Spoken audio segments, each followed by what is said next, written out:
அதிமுகவில் தான் பார்த்தீங்கன்னா தாவேகாவுடன் கூட்டணி வந்துட்டா மாதிரியே வந்து மூத்த தலைவர்கள்லாம் ஒரு சிலர் பேசியிருந்தாங்க, ட்வீட் போட்டிருந்தாங்க. அது நான் பார்த்துருக்கேன் நான். அண்டு இவங்க சேரக்கூடாதுன்றதுக்காக சில பேர் வந்து பிரச்சனை பண்ணிட்டு இருக்காங்க, ஏதோ சதி பண்ணுறாங்க அப்படின்லாமும் சொல்லியிருக்காங்க.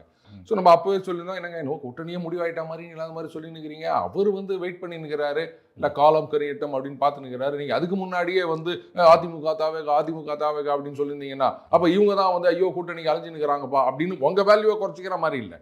அதைத்தானே அதிமுக பண்ணியிருந்தாங்க. ஸோ அதை பார்த்தா மேபி தாவேகால பார்த்தீங்களா அவங்க தான் வந்து ரொம்ப காத்து கிடக்குறாங்க, அதனால நாம அப்படி கொஞ்சம் கெத்தாக இருப்போம். என்னதாலும் ஹீரோனா அது ஒரு கெத்து தானே. அதுக்கப்புறமா கடைசியில் நம்ம வந்து ஒரு டெப்டி சிஎம் அப்படின்னு போய் சேர்ந்துக்கலாம் இப்படி நினச்சிருந்தாங்கன்னா அது இப்போ தப்பாகி போயிடுச்சு இல்லையா. அதாவது அதிமுக நம்மிடம் இறங்கி வருவாங்க அப்படிங்கிற நிலை அவங்களுக்கு. ஆமாம், அப்படித்தானே ஒரு சிலர் அதிமுகவில் பேசியிருந்தாங்க. நாங்களும் தாவேகாவும் சேரக்கூடாதுன்றதுக்காக வந்து இதெல்லாம் பேசினுக்கிறாங்க பண்ணினுக்கிறாங்க இப்படி நிறைய பேர் ட்வீட் போட்டதை நான் பார்த்துருக்கேன். அப்போ வந்து சரிங்க அவங்க சேர்றாங்க சேரல, இது பாஜக பிளான் பண்ணி தூக்கிட்டு போயிட்டாங்க, தட்டி தூக்கிட்டாங்க, உங்களுக்கு என்ன வந்தது?